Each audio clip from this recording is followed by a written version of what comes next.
हरे कृष्ण कृष्ण कृष्ण हरे हरे हरे राम राम राम हरे हरे। अगर कोई व्यक्ति आपने दुख आपे छे, दुखी करे छे, तो ये व्यक्ति सामे क्यारे विरोध नहीं करता, कारण के ई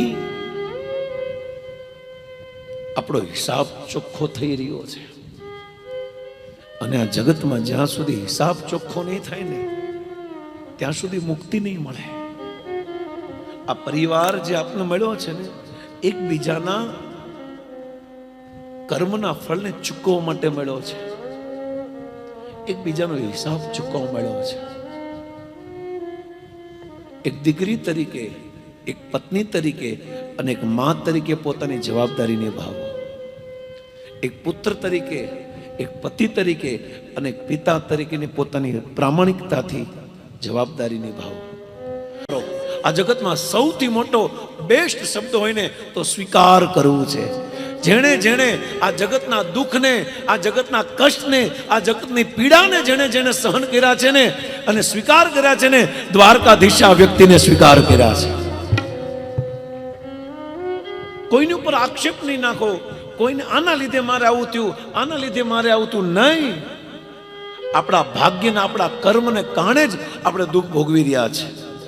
દુઃખ ભોગવવાનું કારણ વ્યક્તિ વિશેષ ન હોય, સંબંધી ન હોય, પરિવાર ન હોય, દુઃખનું કારણ આપણે કરેલા આપણા કર્મ જ હોય છે। અને આપણે કરેલા કર્મના ફળના રૂપમાં જે દુઃખ મળે છે ને એ દુઃખની આપણે બીજા અમે આંગળી ચીંધીએ છીએ, તારા લીધે દુઃખ છું નહીં। બેટા તારો હિસાબ ચૂકવવાનો બાકી તો ચૂકવી નાખ અને જગતમાંથી નીકળ, આ સંસાર રહેવા જેવો નથી। હનુમાનજી કહે છે હમ રામદાસોસ્મી, હું રામનો દાસ છું અને રામનો દાસ તમારી જેવાના ચરણમાં ન બેસે, તમારા લેવલમાં બેસે। પોતાની પૂછને મોટી કરીને રાવણના લેવલમાં હનુમાનજી બેઠા અને ભગતનું લેવલ તો ભગવાન કરતા ઊંચું છે હો ભાઈ। અરે તમને ખબર નથી માથા ઉપર તિલક જેણે કરેલું હોય ને, આ તિલક નથી કર્યું પણ એના કપાળ ઉપર સાક્ષાત ભગવાન દ્વારકાધીશે વાસ કર્યો છે। આ તિલક કોઈ શોબાજી નથી, આ નાટક નથી, દેખાડો નથી। આ તિલક આપણું કર્તવ્ય છે, આપણું રિસ્પોન્સિબિલિટી છે। ભગવાનનો વાસ આ તિલકમાં છે, ભગવાન શૈયા સૂતા છે। એટલા માટે અમારા ઘણા ઘણા ભક્તોએ તિલક કર્યા છે અને ઘણા આગળ આગળ અમારે નથી કર્યું। શું વાંધો છે?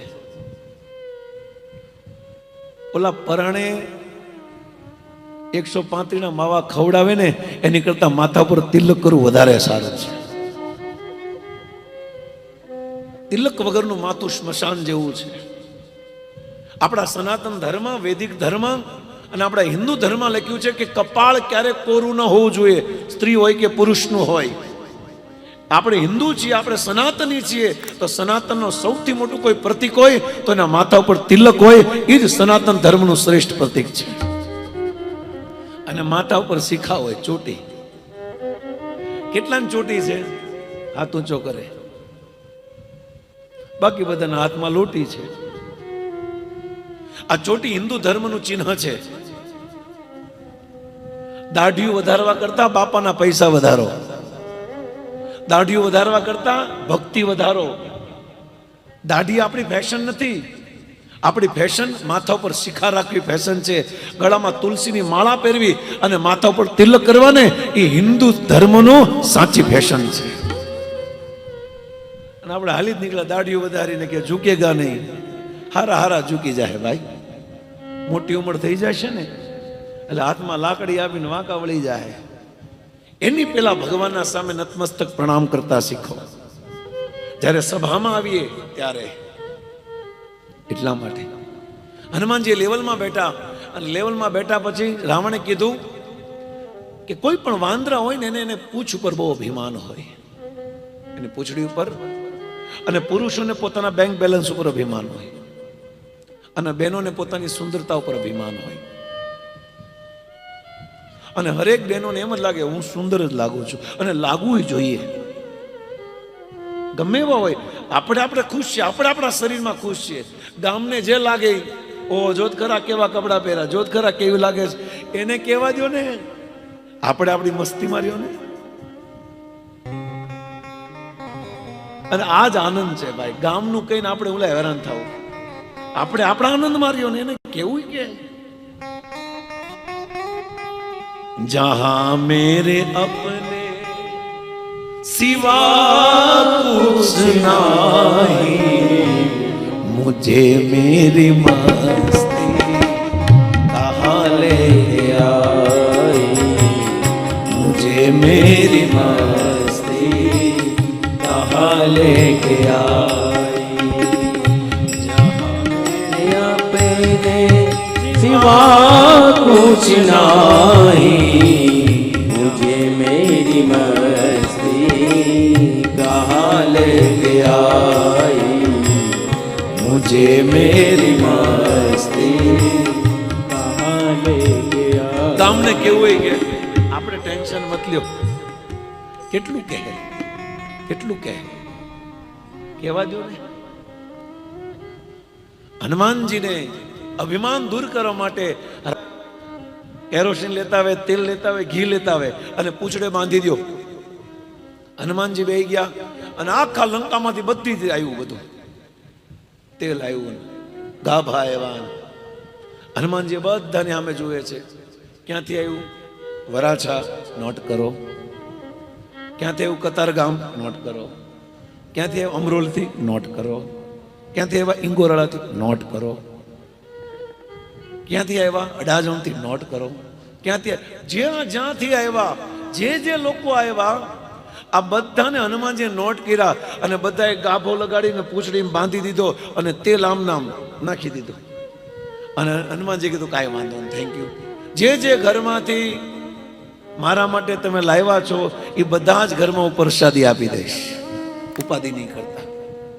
અને હનુમાનજીને જ્યારે પૂંછડું હળગાવવામાં આવ્યું ત્યારે હનુમાનજી આખા લંકાને હળગાવી દીધું. લંકા નથી હળગાવી, જ્યાં જ્યાંથી કંઈક દેવ આવ્યા હતા ને બધા આપણી જેવા લોકો, આ બધાને હનુમાનજી પ્રસાદી આપી.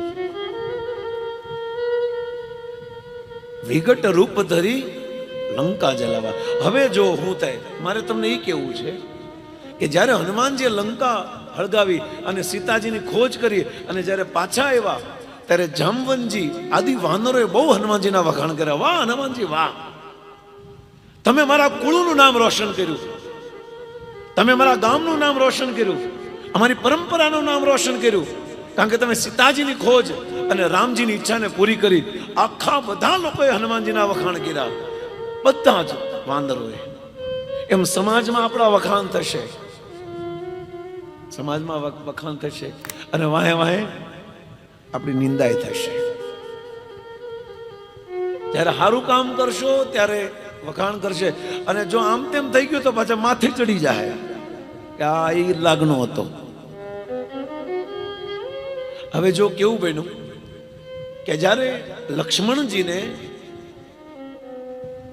મેઘનાથનું તીર વાગ્યું અને મૂર્છિત થઈ ગયા ત્યારે કોની જરૂર પડી? સંજીવની બુટીની. વૈદ્ય કીધું કે આ સંજીવની બુટી લેતા હો. તો પ્રશ્ન પૂછો વૈદને કે આ ક્યાં મળે, ક્યાં આ સંજીવની બુટી મળે? ક્યાં? તો કે લંકામાં. લાય સજીવન લખન જીવાય,